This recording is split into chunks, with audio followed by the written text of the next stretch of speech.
आज देश में हम प्रजासत्ताक दिन बड़े उत्साह के साथ मना रहे हैं।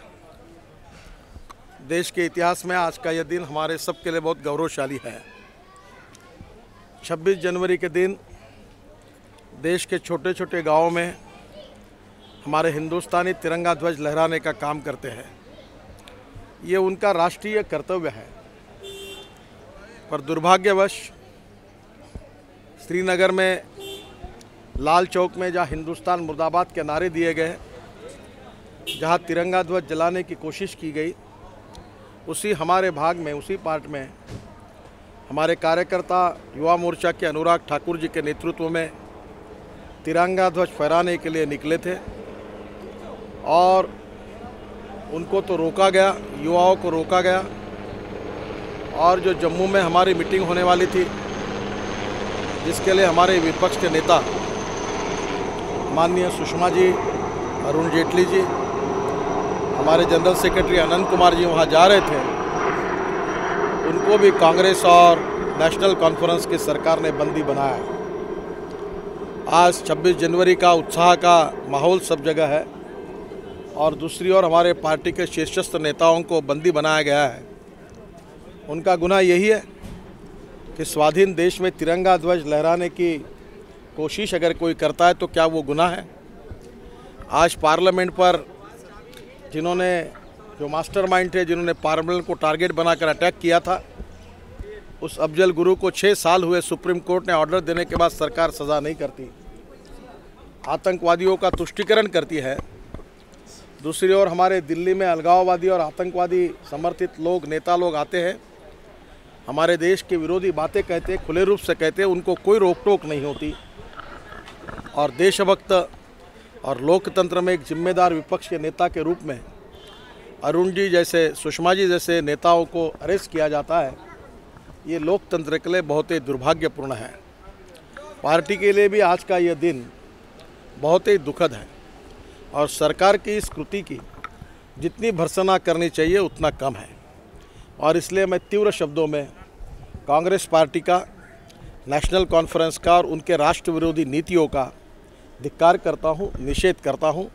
और देश की जनता को मैं यही आह्वान करना चाहता हूं कि आज के दिन हम सब लोग मिलकर हमारी सीमाओं को सुरक्षित करें, आतंकवाद और अलगाववादी ताकत से पूरे शक्ति के साथ लड़ें और देशभक्ति की जो भावना है वो हमारे कार्यकर्ताओं में हम इस प्रकार से निर्माण करेंगे कि कोई अलगाववादी और आतंकवादी ताकत इस देश में कुछ कर नहीं सके।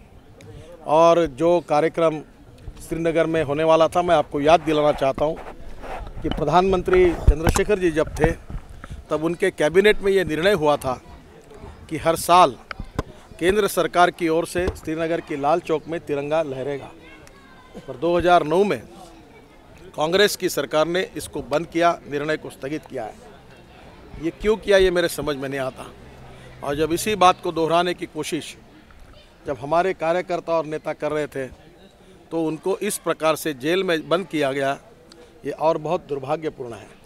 राजनाथ सिंह जी इसके निश्चितार्थ राजघाट पर अनशन के लिए बैठे हैं और आज का 26 जनवरी का दिन है। कल मैं चीन से आया, उन्हीं के पास जाकर मिला, मैंने उनसे प्रार्थना की कि प्रजासत्ताक के दिन में आप अनशन के लिए बैठना ठीक नहीं होगा।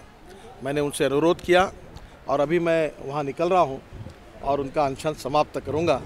और उन्होंने भी इस घड़ी में जो संवेदनशीलता का परिचय दिया है, उससे भी मुझे लगता है कि भारतीय जनता पार्टी के कार्यकर्ता को बहुत अच्छा संदेश गया है। और इस विषय पर कुछ लोग कहते हैं कि राजनीति है, मेरे समझ में नहीं आता कि हिंदुस्तान में तिरंगा फहराने में कौन सी राजनीति हो सकती है। और 26 जनवरी के दिन तो कौन आदमी हिंदुस्तानी है वो तिरंगा ध्वज लहराता है।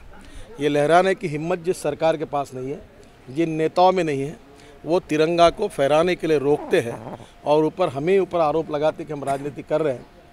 ये तो उन्होंने आतंकवादियों के सामने घुटने टेक दिए हैं और इसलिए ऐसी बातें करते हैं। और इसलिए मुझे लगता है कि आज के दिन तिरंगा ध्वज फहराना ये कोई राजनीति नहीं, ये राष्ट्रीय कर्तव्य है। और ये कर्तव्य करते समय हमारी ही सरकार ने हमारे प्रमुख नेताओं को गिरफ्तार किया। ये देश के इतिहास का बड़ा दुर्भाग्यशाली दिन है। आज के इस हमारे आनंद के क्षण पर हमारे दोनों विपक्ष नेता, हमारे कार्यकर्ता ठंडी में जूझ रहे हैं। मेरा विश्वास है कि आज श्रीनगर की लाल चौक में हमारे कोई ना कोई कार्यकर्ता पहुंचकर वहां तिरंगा ध्वज फहराएंगे और निश्चित रूप से देश को संदेश देंगे कि ये पूरा देश एक है, पूरा हिंदुस्तान एक है और हम सब हिंदुस्तानी हैं। मुख्यमंत्री अब्दुल्ला ने न्योता दिया है, बख्शी स्टेडियम में आए और झंडा फहराए।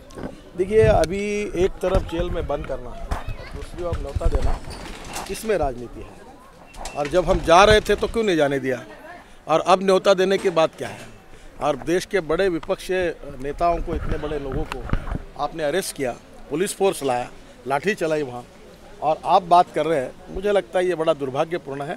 कांग्रेस और ये नेशनल कॉन्फ्रेंस दोनों ने आतंकवादियों के सामने घुटने टेक दिए। इनको देशभक्तों की चिंता नहीं है, इनको पाकिस्तान से आए हुए देशद्रोही आतंकवादी अलगाववादी ताकतों की चिंता है।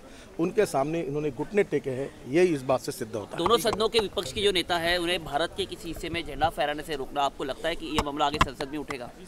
निश्चित रूप से उठेगा, सरकार के व्यवहार के प्रति भी उठेगा, और ये एक प्रकार से प्रिविलेज मोशन भी इसमें आ सकता है कि देश के विपक्ष के नेताओं को इस प्रकार से उनके साथ दुर्व्यवहार करना और आतंकवादियों के सामने घुटने टेकने वाली है सरकार, आतंकवादियों का तुष्टीकरण करने वाली है सरकार, अलगाववादी नेताओं को दिल्ली में सम्मानित करने वाली है सरकार, देशभक्तों के साथ जो व्यवहार कर रही है, इससे हिंदुस्तान की जनता इनको कभी माफ़ नहीं करेगी। सर, एक